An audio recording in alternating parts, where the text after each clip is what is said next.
आज हम देखने वाले हैं चैप्टर नंबर 14 सांख्यिकी। सांख्यिकी में सबसे पहले हम परिसर के बारे में जानेंगे। परिसर जिसे रेंज कहा जाता है, जिसका सूत्र होता है अधिकतम प्राप्तांक माइनस न्यूनतम प्राप्तांक। परिसर ज्ञात करने के लिए सबसे पहले यहाँ पर एक उदाहरण है। निम्न आंकड़ों का परिसर ज्ञात करें।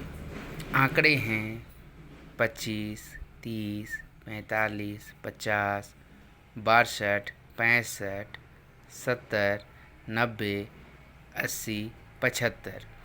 इन आंकड़ों को सबसे पहले हमें सजाना होता है। सजाने का दो तरीका है। पहला आरोही क्रम, जिसे असेंडिंग ऑर्डर कहा जाता है। आरोही क्रम में आंकड़े को बढ़ते हुए क्रम में सजाना होता है, जैसे 25, 30, 45, 50, 62, 65, 70, 75, 80, 90। अथवा इसे सजाने का दूसरा तरीका है अवरोही क्रम। इसमें आंकड़ों को घटते हुए क्रम में सजाया जाता है। सबसे पहले सबसे बड़ा 90, 80, 75, 70, 65, 62, 50, 45, 30, 25। परिसर का सूत्र होता है अधिकतम प्राप्तांक घटाव न्यूनतम प्राप्तांक। यहाँ पे इन आंकड़ों में हम सबसे पहले देखते हैं कि सबसे बड़ा आंकड़ा जो है हमारा 90 है और सबसे छोटा आंकड़ा जो है वो हमारा 25 है। 90 में से 25 घटाएंगे तो हमें 65 प्राप्त होता है। तो परिसर निकालने के लिए सबसे पहले आंकड़ों को दोनों में से किसी भी क्रम में सजाएंगे। सजाने के बाद हम देखेंगे कि उसमें सबसे बड़ा प्राप्तांक कौन सा है।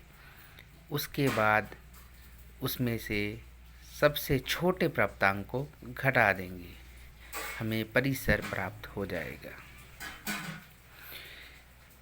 दूसरा है वर्ग अंतराल।